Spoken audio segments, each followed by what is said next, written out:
And well, the fastest man on the planet happens to be in India right now. Yes, Usain Bolt, who has been touring the country, but we managed to catch the world's fastest man in the city that never sleeps, Rahul Rawat, had an exclusive chat with him about Olympics, cricket, athletics, and much more. Listen in.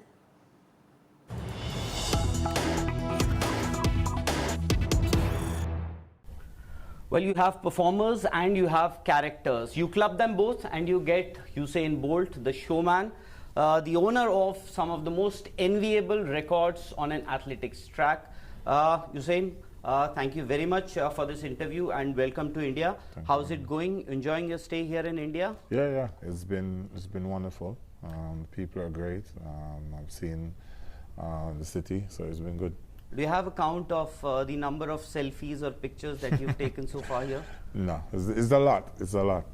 I try to do as much as possible because I understand that this is my first time here, but it won't be my last, so I try to take as much. Well, that's good to hear. Usain, you come from Jamaica, an island nation with a population of about 3 million. What is it that it has become such a massive force when it comes to sprinting? Yeah, I don't know. I think we're just a lucky island, but I think we just find the talent because the kids want to run fast and to do great because of the people that you named. They look up to us, so they come out and try to do their best. And how did you get into sprinting? Because we know initially you were pretty much hooked to cricket. How did it start, sprinting? Well, for me, it was my cricket coach. I was a fast bowler, and my cricket coach kind of saw me running in, and he said, "You know what? Why not try track and field?" And I tried, and I was really good. I was pretty talented, and that's something that I just continued. Any particular cricketer that you looked up to when you were growing up? For me, it was definitely the West Indies guys. Brian Lara was top. And Curtly Ambrose and Courtney Walsh and all these guys. Courtney Walsh, another Jamaican there. Now we've switched lanes from sprinting to cricket. Hypothetically, if you have a relay team, you of course will run the anchor leg. 3 cricketers that you would want to have in your team, and this is the Olympic final. Yeah, we've talked about this. I think Kohli is definitely quick. I know Brett Lee, I would say, and I've always Jonty Rose from South Africa. He's pretty good. So Virat Kohli, Jonty Rhodes and Brett Lee. So you've covered your bases. One batsman, one fast bowler and a brilliant fielder, and of course to go with Usain Bolt. Usain, what does an Olympic medal or an Olympic gold do to a nation? Like Neeraj Chopra won an Olympic medal here at the last Olympics there, and now we see in India everybody wants to be a Neeraj Chopra. Everybody is taken up javelin. What does an Olympic gold medal do to a nation? No, it's massive. You know what I mean? Because Olympics is almost like the World Cup for us, at least, because it's such a big thing. I know even basketball players want an Olympic gold medal. I know a lot of guys, they look forward to making the team. So for me to win a gold medal for your nation is just massive. I remember coming home after Beijing. It was just just erupted Jamaica. It was just outstanding, and the people were on the road, and the energy they gave you. And they show how much it meant to the country itself. Keishain Thompson, he ran a brilliant race alongside Noah Lyles. Well, recently we heard that he's gunning for your 200-meter record, 19.19 second. You think that is possible? No, for me, I'm not worried about records, you know what I mean? But I don't see it yet. I think you should always have confidence, and I have to give it up to them for that.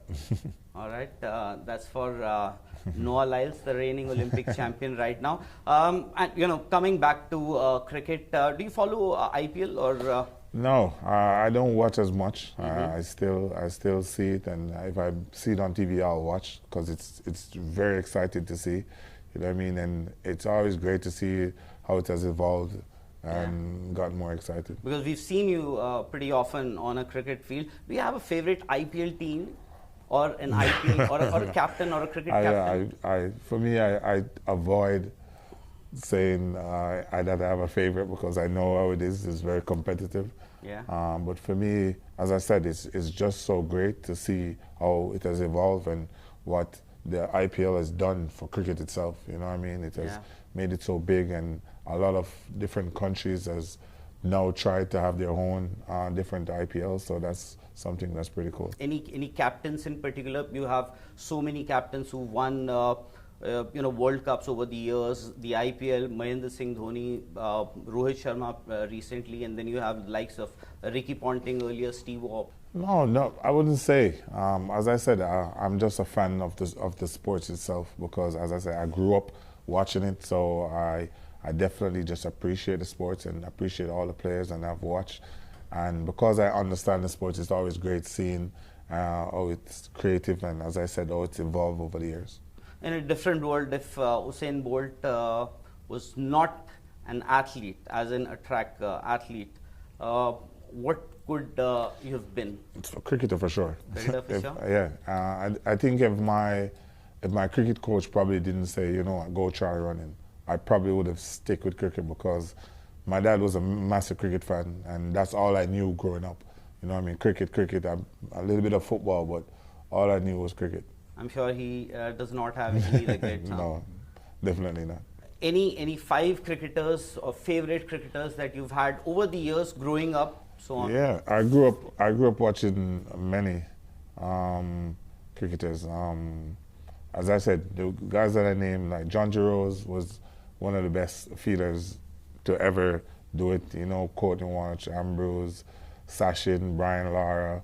There's so much that I grew up watching all these guys over the years, and I was a fan of all of them. Now, having achieved so much in life, in career, is there anything that you think that was left unfinished? Not really. There's one goal that I hope I had gotten to, but it's just one of those things. I would have loved to run under 19 seconds. That's something that, unluckily, I've always gotten injured throughout the season. So every time I'm on pace, I've always gotten injured. But that's the only thing I could say for sure that would have been great. Well, Usain, one last question before we let you go. The association of brands with athletes, of course, reflects the values and ideals they both share. What is it with Puma that you're still with them? And because I'm sure a lot of brands must have approached you or to poach you. Well, Puma and I have been together for like my whole career. That's all I know. You know what I mean? I signed at a young age. It's been probably 22 years now. I just grow with them, you know what I mean? And it felt good. And they stuck with me through the rough times. Because at the start it wasn't easy. I got injured a lot. I didn't win a lot. But they stuck with me, and that for me was great. And it shows that they were a great brand. And so when I started doing great, it was only right for me to stick with them also. Well, thank you so much for your time, Usain, and please continue to entertain everybody. And thanks again. I appreciate it. Thank you very much. Thank you.